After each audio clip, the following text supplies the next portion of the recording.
경제학자의 인문학 서재. 제1장 돈은 세상을 어떻게 변화시키는가? 7화폐의 등장은 인류에 어떤 영향을 끼쳤는가? 화폐의 세 가지 기능. 우리가 하는 모든 거래 행위에는 화폐가 사용된다.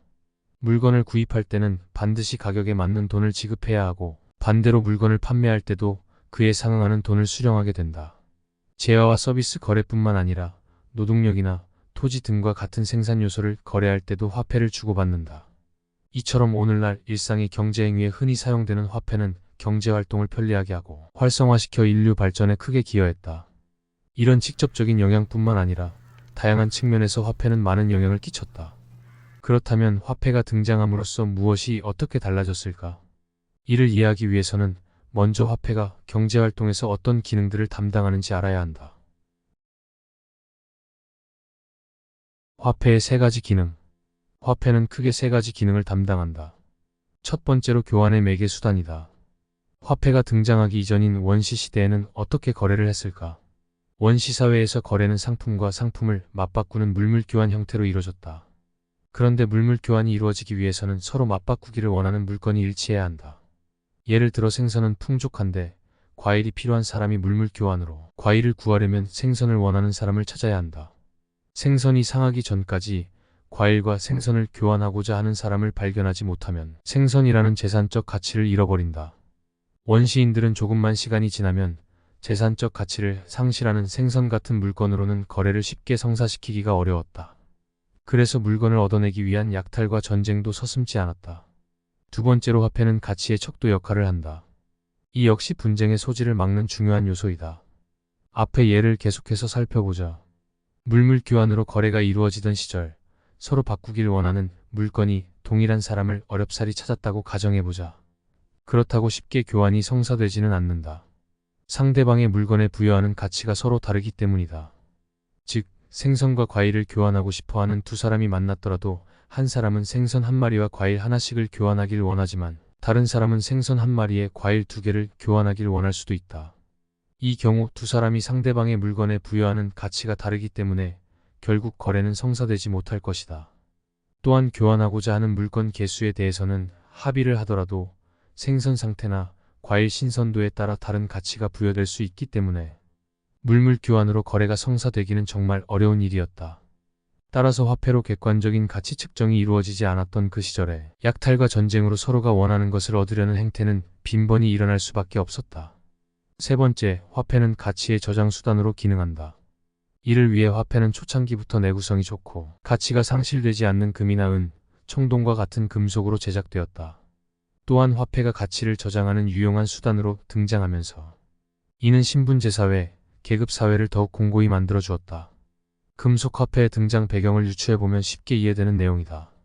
화폐가 등장하기 이전에는 지배계층이 피지배계층으로부터 과일이나 곡식, 생선 등과 같은 식품들로 세금을 거두었을 것이다. 그러나 식품은 어느 정도 시간이 지나면 경제적 가치가 전혀 없는 형태로 변질되었기에 지속적으로 부를 축적하고 이를 통해 자신의 지배력을 높이기는 어려웠다. 이런 사실을 깨달은 지배계층은 점차 경제적 가치가 쉽게 바뀌지 않는 동물의 가죽이나 토기, 화살 등으로 세금을 징수하기 시작했다. 그러다 결국 내구성이 길고 대체성이 있고 쉽게 소지가 가능한 주화 등을 떠올리게 된 것이다. 실제로 중국 대륙을 최초로 통일한 진시 황제 역시 청동주화를 도입하여 세금을 원활하게 징수할 수 있는 환경을 조성했다고 한다. 동서고금을 막론하고 강력한 군주가 등장할 때마다 화폐를 주조하여 세입의 원천으로 삼은 예는 아주 많다. 인류 역사를 지배계층과 피지배계층으로 구분하여 바라보길 좋아했던 마르크스 역시 그의 저서 자본론에서 이렇게 말했다. 화폐는 노동력을 상품화하며 정당한 노동에서 생긴 잉여는 자본 축적을 향한 자본가 계급의 탐욕스러운 욕망을 위해 전유되고 물화된다. 이 말의 옳고 그름을 떠나 화폐가 가치를 저장하는 중요한 수단임을 인식한 대목이라고 할 수 있다.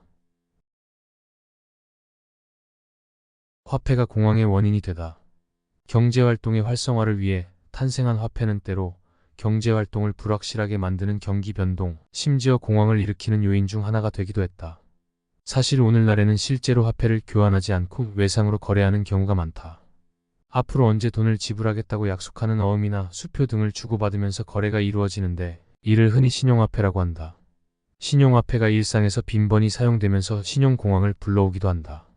신용공황이란 자본주의 사회에서 신용의 동요로 신용체계가 붕괴되는 현상으로 금융기관의 파산을 불러오는 금융공황의 요인이 된다.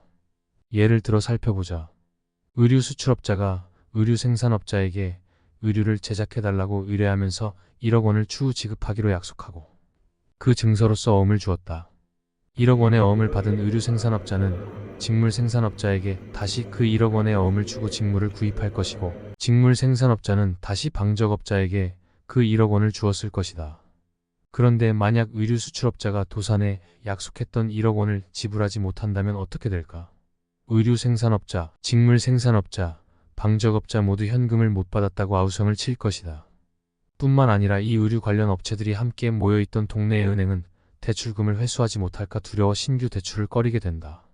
어음이 부도나기 전에는 의류산업단지 주변에서 공장 근로자들을 대상으로 장사를 하던 사람들도 공장이 원활하게 돌아가는 것을 보고 경기가 순조로울 것이라고 예측하여 식당을 늘리는 등의 신규 투자를 감행했을 것이다. 하지만 갑작스런 의류회사의 도산으로 예상만큼 장사가 되지 않아 빌린 돈을 갚지 못하는 상황에 처한다. 이들로 인해 은행은 더욱더 신규 대출을 줄인다. 바로 이러한 과정을 통해 경기 변동이 발생하며 심지어 공황도 일어나는 것이다. 결국 신용화폐의 등장은 경제활동을 활발히 하는데 기여하기도 했지만 반대로 불안한 경제 상황을 불러오는 원인이 되기도 했다. 화폐의 등장은 약탈과 전쟁이 줄어드는 요인이 되기도 했지만 화폐를 얻기 위해 벌어진 수많은 범죄 또한 양산해냈다.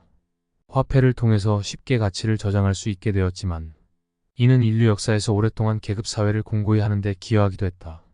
또한 현대에 들어 신용화폐 형태로 변화되어 경제활동을 더욱 활성화하는 데 도움을 준 반면 경기 변동과 신용공황을 발생시켜 많은 사람들을 실업자로 만드는 불행을 가져오기도 했다. 현대사회에서 없어서는 안 될 중요한 도구인 화폐는 인류 역사에 있어서 긍정적인 역할뿐 아니라 부정적인 역할도 해온 것이다.